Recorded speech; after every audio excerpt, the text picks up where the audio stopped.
Bonjour à tous, à tout le monde.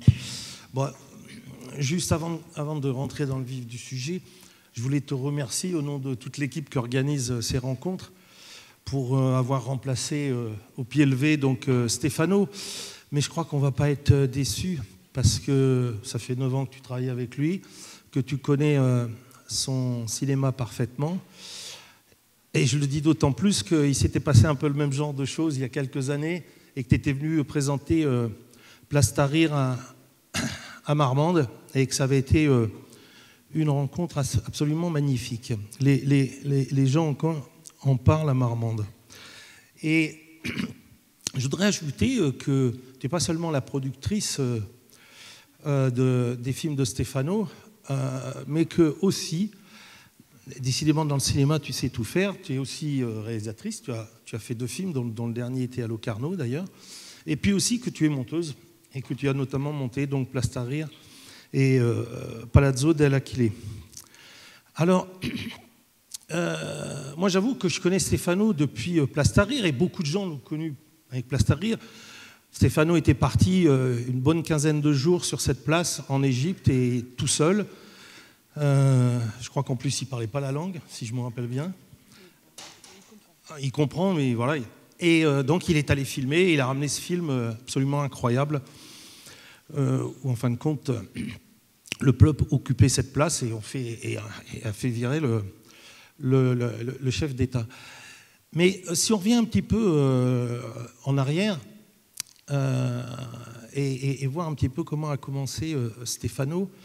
Et d'ailleurs, ce n'est pas innocent par rapport au film dont on va parler, Samuni Road, c'est que Stefano, il commence pas du tout dans le cinéma. Il fait de l'anthropologie et puis il fait de l'archéologie. Et il se trouve, il va souvent dans des pays du Moyen-Orient où il y a des conflits, où ça ne se passe pas très très bien. Et très vite, en fin de compte, il en a un peu marre des vieilles pierres et se dit, mais autour de ces vieilles pierres, il y a des gens. Il y a des gens qui vivent des choses, il y a des gens qui souffrent. Et j'ai envie de faire quelque chose. Et là, il ne prend pas une caméra, il prend un appareil photo et il fait des photos, il se met à faire des photos.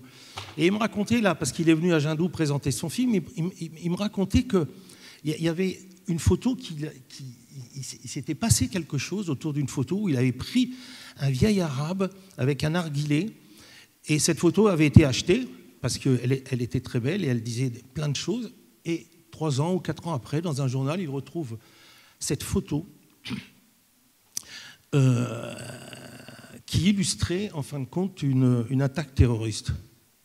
Donc sa photo avait été quelque part détournée, et je crois qu'à partir de là, il en a eu après les médias et de voir un petit peu comment ceux-ci racontaient ce qui se passait sur place. Et là, à un moment donné, il a pris la caméra, pas fait l'école de cinéma et tout ça, et il a commencé à nous faire les films qu'il a fait, des films qui, puis on n'a pas parlé de Palazzo, mais c'est ce conflit aussi dans la mairie de Palerme. Et puis on en arrive à Samuni Road, qui répond, et là je vais te donner la parole, et qui répond à un film qu'il avait fait précédemment, son premier film, Plomb durci, et qui était aussi lié à Gaza. Oui, donc effectivement, Stefano était à la base archéologue. Effectivement, très vite, il a été amené à travailler dans des pays tellement un conflit, le Soudan, au moment, dans l'un des moments les plus chauds en fait de son histoire, les Moyen-Orient évidemment, et du coup voilà, il s'est très vite tourné vers ce qui arrivait à ces moments-là, même si voilà, il était, voilà, il avait voulu faire l'archéologue depuis tout petit. D'ailleurs, l'archéologie c'est souvent un rêve qu'on traîne depuis la petite enfance, on va dire.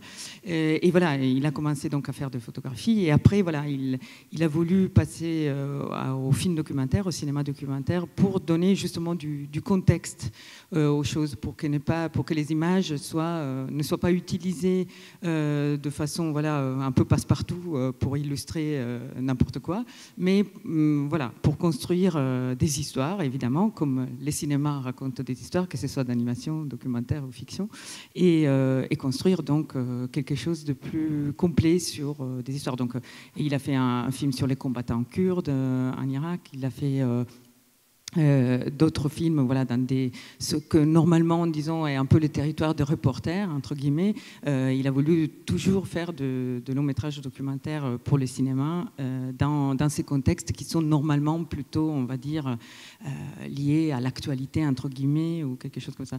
Et justement, l'histoire donc du film Samouni Road part, on peut dire, un peu de là. Donc, il était déjà réalisateur de documentaires à ce moment-là, en 2009, et c'était un peu les vacances de Noël, il était en Italie, et il y avait donc l'attaque israélienne sur la bande de Gaza qui avait lieu à ce moment-là. Et donc l'opération militaire israélienne Plomb durci.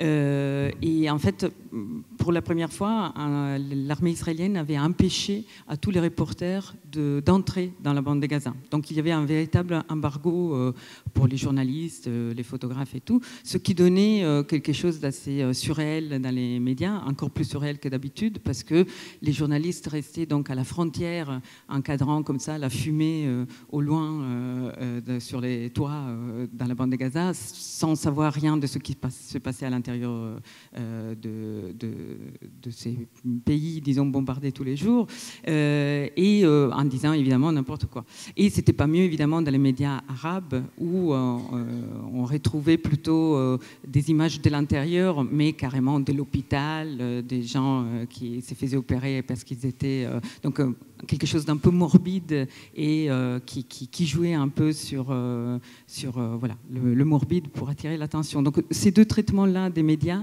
l'avaient complètement choqué et même s'il n'était pas à l'époque particulièrement expert dans la question palestinienne ou pour Gaza et tout, il est parti, donc presque du jour au lendemain, parce que voilà, il voulait voir ce qui se passait réellement dans la bande de Gaza à ce moment-là. Il voulait témoigner un peu de la vie quotidienne au jour le jour sous les bombes des gens en fait. Et même s'il était impossible a priori de rentrer parce qu'il y avait un embargo donc pour tous les journalistes et tout, il a réussi à entrer de façon très rocambolesque, disons. Il a passé la frontière d'Égypte à la bande de Gaza.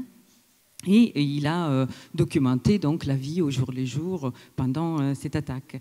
Il a fait un film donc sur ça. Au début d'ailleurs, c'était juste des vidéos qu'il postait tous les jours pour justement comme une sorte de blog vidéo donc, de cette guerre, pour témoigner de la vie quotidienne. Et après, c'est devenu voilà, un film qui a été primé à Locarno donc, la même année et qui voilà, décrivait un peu cette opération-là et comment c'était vécu à partir voilà, vraiment terre à terre, on va dire, c'est-à-dire là où les choses se passaient. Il était presque en train de rentrer, donc, une fois fini ses tournages, l'armée israélienne, parce qu'il y avait eu aussi, l'armée israélienne avait pris, comment dire, la partie nord de la bande de Gaza. Donc une fois que l'armée israélienne s'est retirée, il a pu arriver à la ville de Gaza. Et à la périphérie donc, de la ville de Gaza, il est donc tombé presque par hasard sur la famille Samouni, la famille donc, qui donne le nom au film, Samouni Road. Et ce qu'il a vu là, pourtant, il avait vu déjà la guerre, le placement, l'a frappé encore plus et il a tout de suite compris que voilà, ce n'était pas le film qu'il avait déjà tourné, qu'il était en train de faire, c'était un autre film. Et au lieu de partir comme il devait faire, il est resté un mois encore dans la bande de Gaza pour filmer cette famille. Cette famille était une famille, donc, une famille élargie, donc une sorte de clan familial, on va dire, qui occupait donc un quartier entier, un quartier rural. Donc c'était un quartier d'agriculteurs avec des oliviers, des arbres fruitiers et tout. Et en fait, ils avaient été miraculeusement épargnés par 60 ans d'occupation et de guerre jusqu'à là, c'est-à-dire évidemment les conditions de vie sont toujours dures dans la bande de Gaza, mais voilà, ils étaient là d'ailleurs depuis très longtemps, donc ils n'étaient pas réfugiés comme les 70% des habitants de la bande de Gaza. Donc ils avaient été plutôt, on va dire, préservés par tout ce qui était arrivé dans cette région-là. Et en fait, en 2009, ils ont été frappés frappé de façon très violente, par contre, lors de l'attaque Plan Durci. Et Stefano les a connus au moment où, en gros, ils s'étaient enfuis en fait de leur quartier pendant l'opération, parce que les soldats donc avaient pris possession du quartier d'une façon très violente. Ils s'étaient enfuis vers la ville, et là, donc une fois l'armée israélienne s'était retirée, ils revenaient dans leur quartier. Et ils retrouvaient donc littéralement rien. C'est-à-dire, en gros, eux, ils s'attendaient à devoir enterrer les cadavres de leur chair, de leurs pères, mères, enfants. Et en fait, ils ont trouvé carrément que le quartier avait été rasé totalement par les bulldozers. Donc, ils ne comprenaient même plus où était la maison de l'un ou de l'autre. C'était une étendue de terre rouge retournée, et où évidemment aussi tous les oliviers, tous les champs avaient été ravagés. Et les maisons totalement détruites, sauf 2. À ce moment-là, Stefano n'en croyait presque pas à ses yeux, lui aussi. Il n'avait jamais vu, d'autant plus que les récits que les Samounis faisaient étaient vraiment terribles. C'est-à-dire qu'en gros, ils avaient, ce qui s'est révélé être vrai malheureusement, les gens avaient été mis dans une maison, tous ensemble, disons, les hommes, femmes et enfants. En fait, les hommes, à vrai dire, ils avaient été mis ailleurs. Les vieux, les femmes et les enfants avaient été mis dans une maison qui avait été ensuite bombardée. En fait, cette maison-là où tous les civils avaient été mis. Donc, évidemment, devant l'énormité, disons, de cette horreur, il a décidé de ne pas partir, de rester avec cette famille. Et de là, s'est instauré vraiment un rapport de confiance avec ces personnes, parce qu'évidemment, sur les moments, il y avait plein de télévisions du monde entier qui étaient là, qui sont restées 3-4 jours pour évidemment documenter donc l'histoire de ces martyrs et ces victimes. Mais après, évidemment, les Samounis ont été totalement abandonnés à leur destin, on va dire, et il n'y a que Stefano qui est resté pour voir un peu comment il commençait à composer avec ces nombreux deuils en tout genre, et comment il a été frappé par les personnalités, évidemment, qu'il a trouvées, et les jeunes surtout, les adolescents, les enfants, que donc le film suit. Et à ce moment-là, évidemment, quand il est rentré de Gaza après les premiers mois de tournage, le matériel était tellement fort, les témoignages étaient tellement beaux et forts, parce qu'il n'y avait pas de mots d'ailleurs de haine, tout était dans une sorte de calme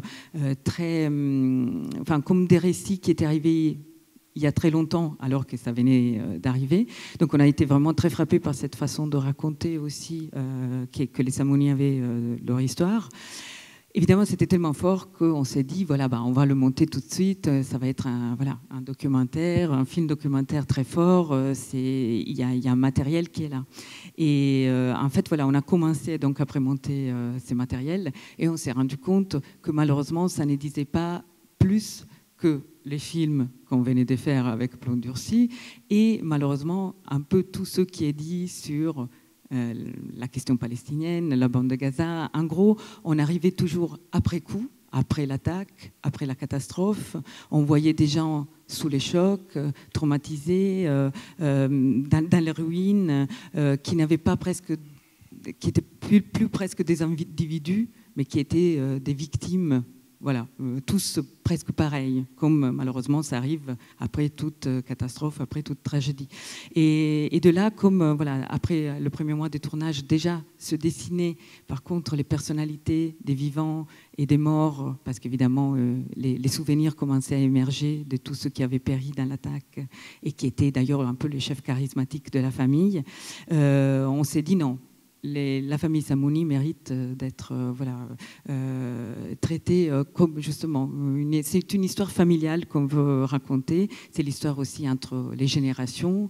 On ne peut pas se limiter à l'attaque, à la catastrophe, mais on veut reconstruire le futur en quelque sorte, c'est-à-dire on veut attendre ce qu'ils deviennent, qu'est-ce qu'il arrive dans ces quartiers, et qu'est-ce qui est comme ça. Et donc on a attendu l'année d'après où le premier mariage dans les quartiers avait lieu, donc où les gens commençaient déjà à se reconstruire un peu, et surtout à se maintenir très très loin de la nécrophilie djihadiste et toutes les pressions des partis politiques qui, évidemment, voulaient instrumentaliser immédiatement presque leur histoire et leur tragédie, disons. Donc, cette indépendance, disons, au niveau politique, au niveau vraiment de leur esprit, évidemment, nous a frappé encore plus et nous a poussé à faire encore un autre pas, c'est-à-dire on s'est dit, voilà, si les jeunes Samounis sont comme ça, c'est parce qu'ils ont eu une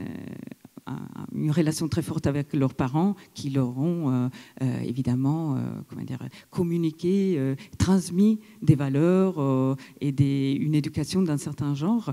Et du coup, voilà, dans les récits, il y avait les parents je veux dire, c'était des personnalités vraiment extraordinaires qu'on avait envie de revoir, en quelque sorte de voir. Et à ces moments-là, l'idée de l'animation est arrivée. Parce que, évidemment, donc, pour reconstruire le passé de ces quartiers, qui était d'ailleurs une sorte de paradis, parce que dans un pays où, évidemment, tout est très construit, parce qu'il y a 1,7 million personnes qui vivent dans une bande très étroite de terrain, évidemment, qu'il y ait des champs, qu'il y ait des plantes, qu'il y ait voilà, des étendues comme ça, très verdoyants, c'était vraiment rare. Donc, les quartiers des Samounis, avant l'attaque, c'était ça. Et on avait envie de, en quelque sorte, reconstruire donc ces quartiers tels qu'ils étaient avant et les personnalités des vivants comme des morts qu'ils soient restitués dans les films, en fait.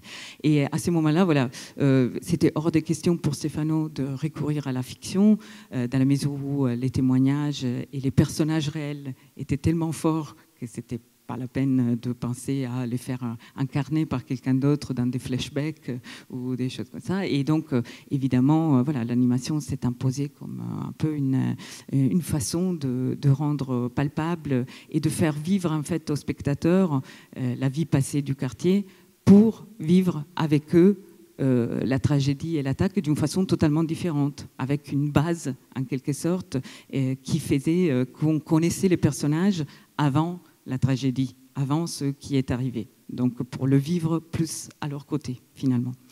Et à ce moment-là, voilà, donc l'idée s'est imposée et le problème c'était de trouver voilà, qui pouvait incarner cet univers visuel, en fait. Et donc le choix est tombé sur Simone Massi, qui est un grand réalisateur de films d'animation en Italie. Mais, si on peut voir un peu d'image. Oui, et donc je voulais juste introduire Simone Massi parce que voilà, les images, donc je vais vous montrer donc un extrait du tout début du film où on voit donc une des enfants Samounis qui essaye de se souvenir du passé et voilà, le passé qui surgit un peu onirique, un peu réel dans les animations. Donc Simone Massi, on en parlera tout à l'heure, voilà, c'est quelqu'un qui avait fait surtout des courts-métrages et c'est sa technique qui a été utilisée par un ensemble donc, d'animateurs, une équipe d'animateurs.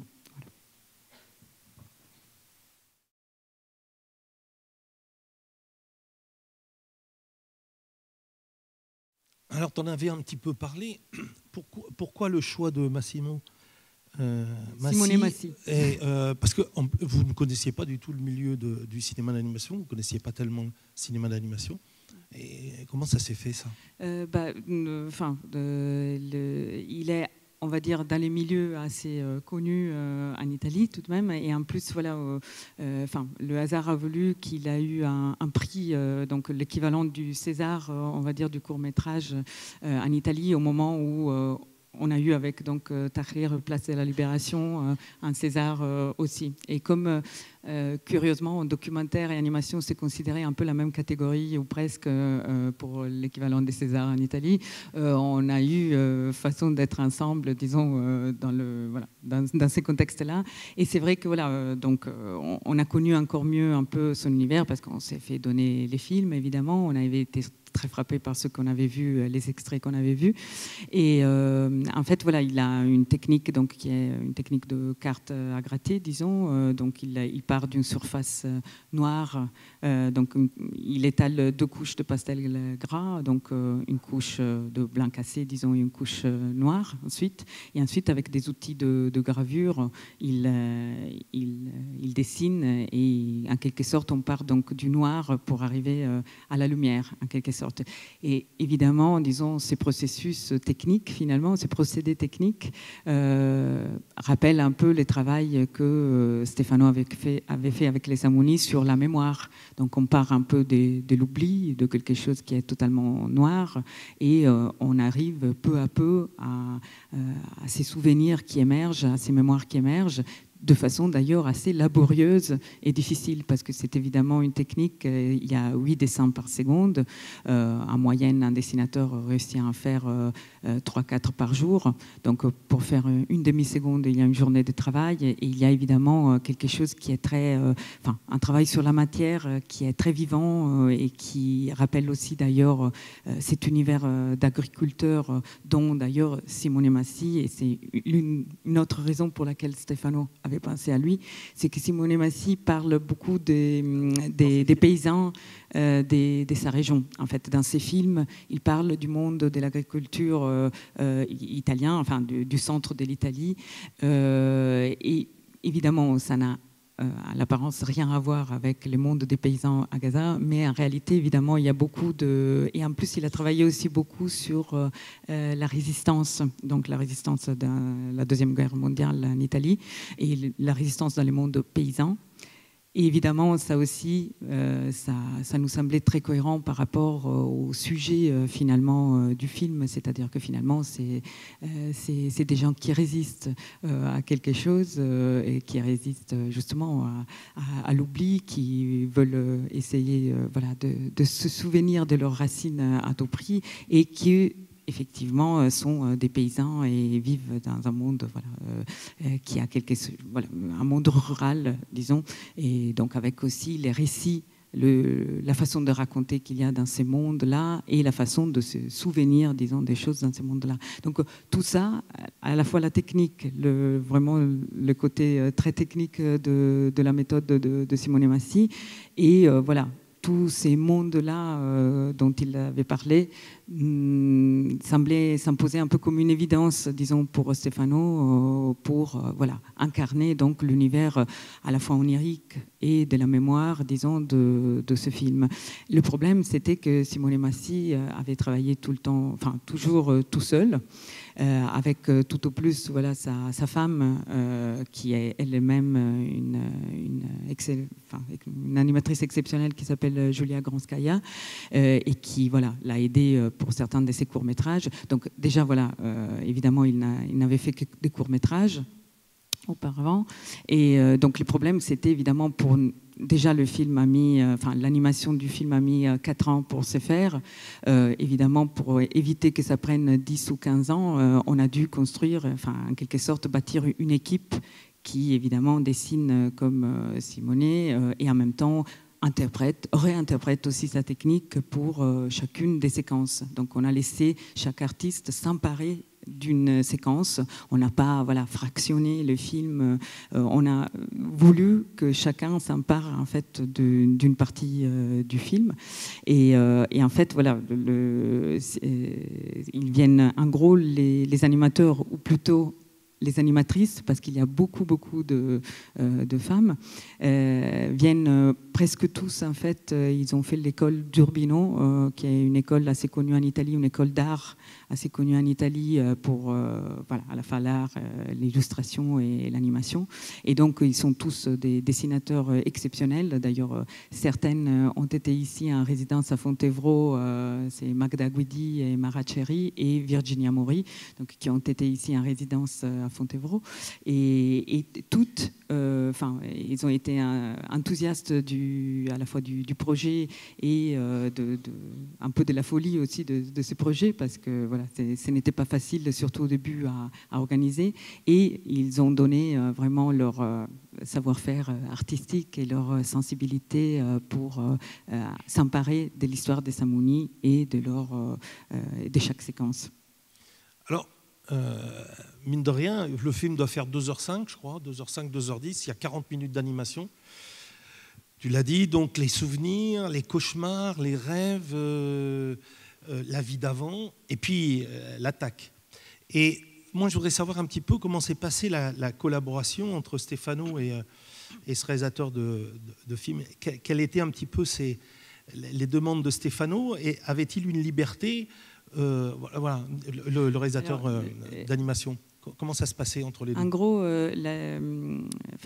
Simone Massi a été vraiment le directeur artistique de l'animation, mais en quelque sorte pas les réalisateurs, parce que, j'allais en venir, évidemment, Simone Massi n'en savait rien de Gaza, des Samounis, et en plus, voilà, ce qu'on voulait reconstruire, c'était très précis aussi. C'est-à-dire, on voulait, dans l'extrait qu'on a vu, c'était un peu plus abstrait et poétique, mais dans d'autres moments du film, il y a tous les quartiers donc reconstruits, toutes les architectures reconstruites, toutes les physionomies aussi des gens qui doivent être évidemment reconnaissables. Donc, on doit reconnaître quelqu'un qui est dans l'animation et aussi dans les documentaires. Et aussi, il fallait reconstruire de façon la plus précise possible les physionomies aussi de ceux qui étaient morts dans l'attaque. Donc à partir de photos, on a reconstitué en quelque sorte les visages de ceux qui avaient péri dans l'attaque, avec donc de la 3D en fait. Donc tout le film part d'une animation 3D. Pardon, excusez-moi. On a reconstruit donc le quartier d'une façon presque un peu archéologique. Donc les quartiers étaient totalement rasés et Stefano vraiment a reconstitué donc la mosquée, tous les bâtiments et aussi les modèles physiques donc des personnages. Tout ça permettait à Stefano, qui évidemment n'aurait jamais pu faire un storyboard, qui n'aurait jamais pu faire voilà, une chose qu'il n'avait jamais fait de l'animation de sa vie, disons. Et donc, en fait, grâce à ces modèles de quartier et de personnages, il pouvait en quelque sorte faire la mise en scène des séquences d'animation. Et donc, c'était le rendu, là je vais vous montrer des extraits, mais le rendu de la 3D de laquelle on est parti, c'est vraiment un rendu qui est assez moche, disons, un peu comme un jeu vidéo au début années 90, disons, et parce que de toute façon, le rendu final était les dessins qui ont été en quelque sorte évidemment, c'est un procédé voilà, comme la rotoscopie, disons, sauf voilà, avec comment dire, une élaboration quand même très grande des dessins, qui donne donc de la liberté à la fois au directeur artistique de l'animation et aussi au dessinateur, évidemment, à chacun des dessinateurs. Parce qu'évidemment, chacun doit réinterpréter quelque chose qui est très précis pour les architectures, pour les visages, mais qui est évidemment pas... il n'y a aucun modelé, les lumières voilà, sont pas... Donc il y a une interprétation artistique, mais sur une base qui est vraiment donnée, des sortes d'animatiques en 3D sur lesquelles se basent tous les films, mélangés avec parfois des extraits des rushs documentaires aussi. C'est-à-dire que de temps en temps, évidemment, on a pu récupérer des rushs documentaires pour un visage, par exemple, pour un plan d'écoute de quelqu'un, qui ont été redessinés eux aussi dans les contextes. Je peux vous montrer voilà, des extraits juste pour comprendre le procédé.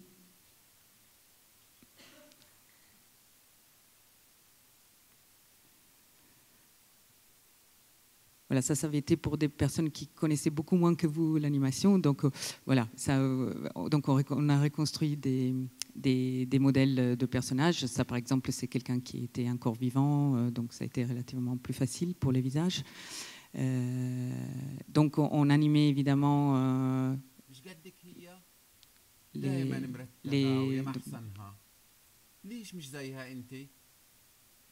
donc voilà, on animait, disons, les visages et les lèvres, disons, avec le traducteur et auteur des dialogues, et co-auteur des dialogues arabes, palestiniens même, enfin de Gaza. Et en fait, voilà, après ces travaux-là, évidemment, on a aboutissé, pardon, pardon, voilà. Ça, par exemple, c'est quelqu'un qui était mort dans l'attaque et que, voilà, on a reconstruit à partir de photos. Et ça, c'est un exemple. Ça, c'était les rendus donc 3D les dessinateurs partaient avec effectivement des extraits donc aussi tirés. Ça, c'est tiré de YouTube, des pigeons. Parce que c'est quelqu'un voilà, qui aimait beaucoup avoir des pigeons avant la guerre. Et ça, c'est les rendus donc dessinés.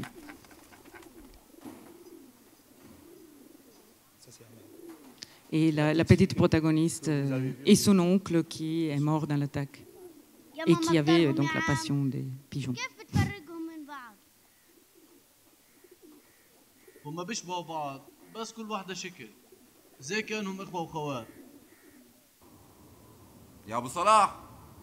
Donc pareil, toujours le 3D.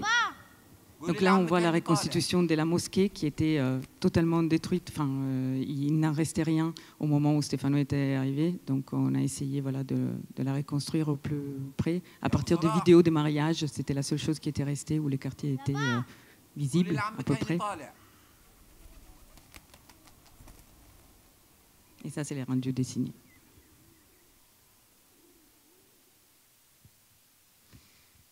Voilà, ça c'était les modèles donc, du quartier, mais bon, je sais pas ça, vous avez compris, je crois.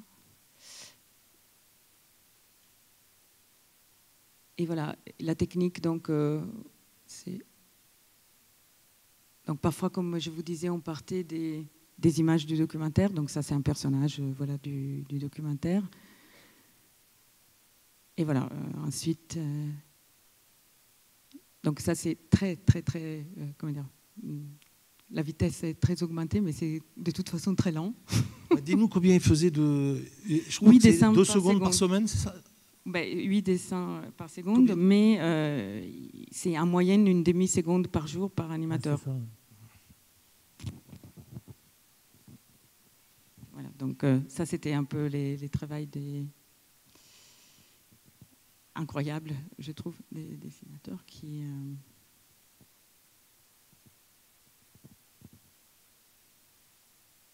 Donc, et en fait, évidemment, disons, ce qui résonnait pour Stefano dans cette technique aussi, c'était le fait que finalement, avec une technique pareille, il y a évidemment des travaux de journées et des journées des animateurs qui sortent évidemment comme s'ils avaient été dans une mine de charbon à la fin de la journée. Et évidemment, le rendu final a quelque chose d'imprévisible aussi. On ne peut pas tout prévoir. Il n'aurait jamais voulu avoir une animation qui, en quelque sorte, suive machinalement ce qu'il avait imaginé. Il voulait vraiment que quelqu'un réinterprète ce qu'il avait imaginé et que surtout, comme dans les documentaires où on compose perpétuellement avec une réalité en devenir, là aussi, finalement, avec cette technique d'animation, on compose avec l'imprévisible, avec ce que, voilà, on ne peut pas prévoir dans les rendus finaux. Et ça intéressait vraiment beaucoup Stefano parce que ça lui rappelait l'approche documentaire, en fait. Ça, c'est donc la séquence. Enfin, l'extrait le plan. Voilà. Et ça, et après, il y a une autre nature d'image dans le film, là où on voit mieux le travail sur les 3D, sur les quartiers. Donc, à un moment dans les films, il y a les points de vue des drones militaires israéliens qu'on a reconstitué. Donc en fait, là, on voit les travaux du 3D qu'on a en fait juste élaboré avec After Effects pour donner l'idée, voilà, que ce soit un drone militaire. Juste avant que tu parles de ça, quand j'ai vu le film la première fois, moi, je n'ai pas vu. J'avais déjà vu ce genre d'image, il me semble, dans le film de Simone Bitton qui s'appelle Rachel, où on raconte une histoire de cette jeune fille qui s'est fait écraser par un char israélien et où il y a des images de l'armée israélienne qui apparaissent dans le film de Simone. Et là, j'ai été scotché et c'est à la fin du générique que j'ai vu qu'en fin de compte, c'était des images reconstituées. Donc, c'est assez bluffant. Comment vous avez fait ? Oui, et en plus, et au niveau même de la reconstitution, même déjà au niveau du scénario, parce que c'est parti de quoi ?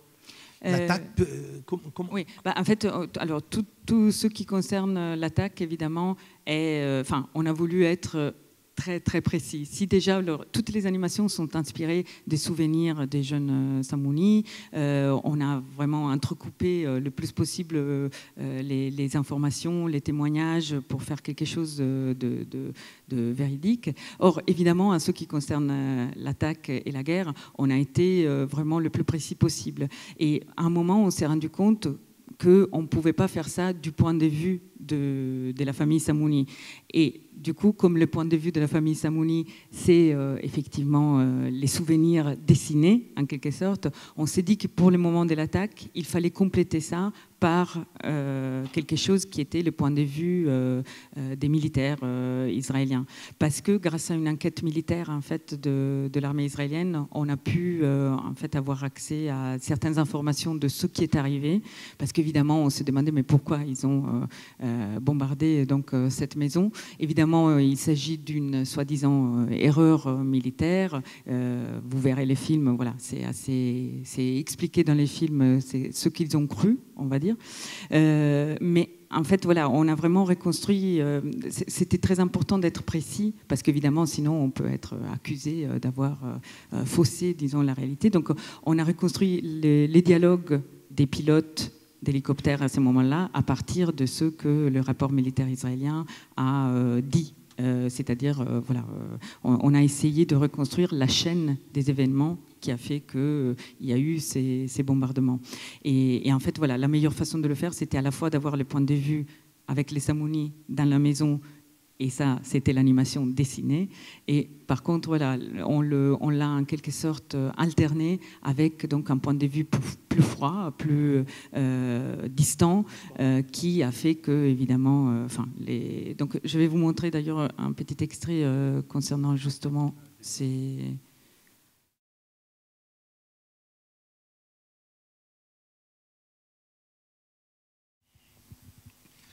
Eh bien, si vous avez des questions, c'est le moment. Allez-y. Monsieur Catrin, c'est ça.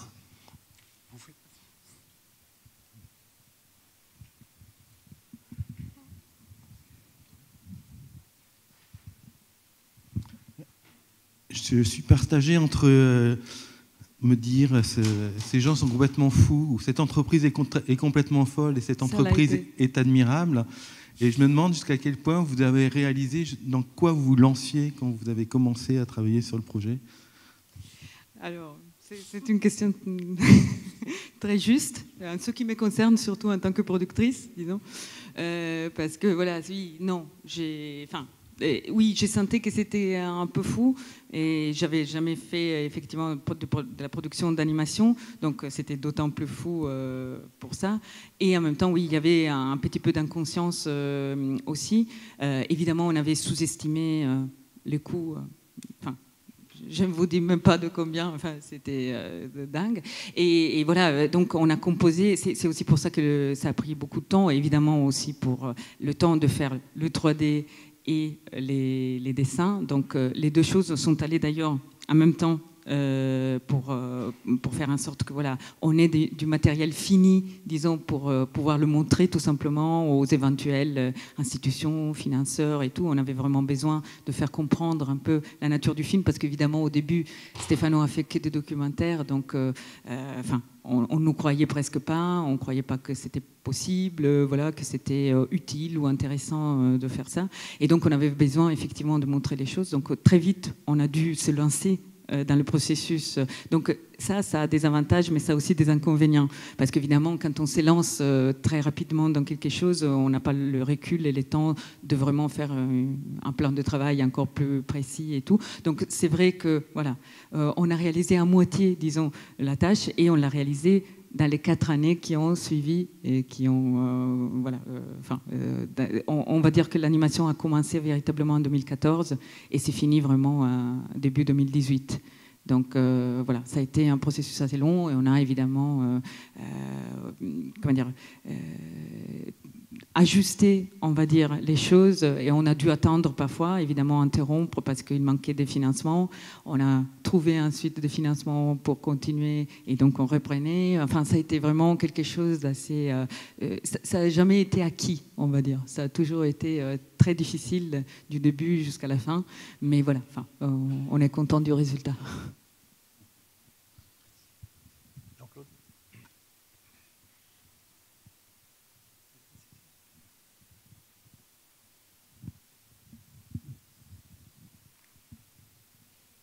Bonjour. Et je voulais dire que c'est vraiment très très beau le projet. Et je voulais juste demander une question technique. Et vous avez travaillé avec un montage fini de tous les roches Alors, justement, c'est-à-dire on a vraiment beaucoup écrit. Donc on connaissait évidemment très très bien les rushs documentaires, parce que voilà, ce que j'ai oublié de dire, c'est qu'effectivement on n'a plus tourné du documentaire depuis 2010. Donc en fait, tous les matériels documentaires étaient de 2009 et 2010. En même temps, dans les films, c'est comme si le 2010, c'est vraiment le présent. C'est ce qui, parce que d'ailleurs, malheureusement, la situation dans la bande de Gaza depuis 2010 à aujourd'hui n'a pas évolué, au contraire presque. Donc il y a eu d'autres attaques. Donc pour nous, c'était important que ce soit une sorte de présent perpétuel, on va dire, de la bande de Gaza. Et effectivement, donc on a en quelque sorte beaucoup travaillé sur les RH.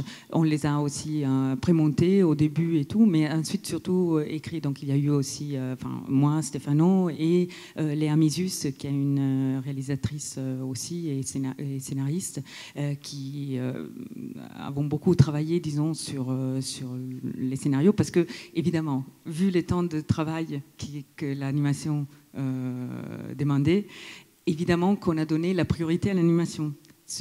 Donc l'animation, en quelque sorte, a été faite paradoxalement avant le montage du documentaire. Et ce qui a été intéressant, c'est justement que l'animation a été presque utilisée comme une archive, comme une archive visuelle. Les archives manquantes, en fait, les images qui manquaient de la vie des Samounis, comme si, je ne dis pas que c'était des films de famille, mais le monteur a finalement utilisé un peu comme ça les matériels. Et voilà, du coup, le montage du documentaire, proprement dit, a eu lieu après, en fait, et avec les images d'animation, en fait. Non, mais je te rassure, il a dit la même chose à...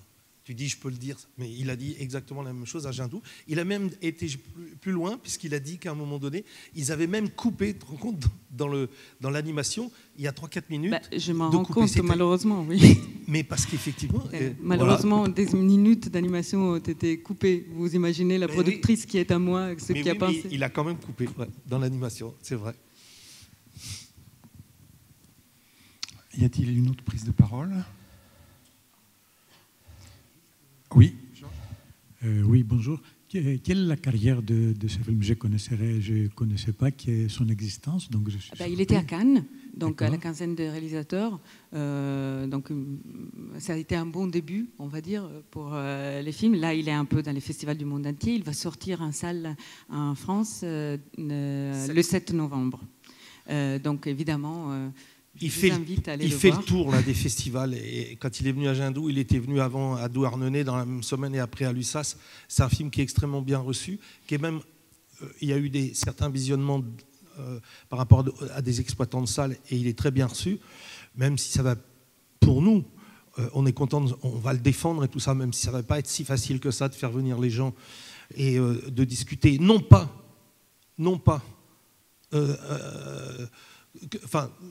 du problème palestinien, mais j'espère que dans les salles on parlera cinéma, parce que c'est un véritable film de cinéma. Et toi tu parlais de Cannes, il a quand même eu le prix du documentaire à Cannes cette année, présidé par Emmanuel Finkel. Voilà. Et il a été aussi, c'est important, parmi les festivals internationaux, il a été aussi montré à Jérusalem, ce qui pour nous était très important parce qu'on voulait vraiment que cette histoire, on a mis des années à la raconter telle qu'elle est et pour qu'elle soit vue aussi là-bas et surtout là-bas.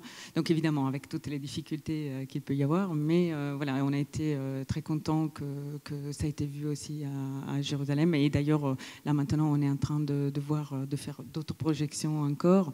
Et voilà. Et sinon il est un peu dans le monde entier. Et il sort aussi en Italie en ce moment. Voilà. Et Gaza? Alors, on essaye. Alors, Gaza, c'est difficile d'y entrer, comme d'habitude. Donc, Stefano était entré avant avec des faux papiers, après avec des tunnels souterrains pour aller filmer le mariage. Cette fois-ci, on voudrait entrer plus ou moins normalement, entre guillemets, c'est-à-dire on a pris des contacts avec des ONG. On voudrait vraiment organiser une projection chez eux, chez les Samounis, pour pouvoir leur montrer ces films dont ils ont vu seulement des extraits pour l'instant. Parce qu'évidemment, au début, on avait même voulu faire jouer les voix de l'animation par les Samounis eux-mêmes. Donc cette tentative a misérablement échoué à cause évidemment des difficultés, disons, logistiques, parce qu'à Gaza, on coupe les courants et l'électricité toutes les 2 secondes ou presque.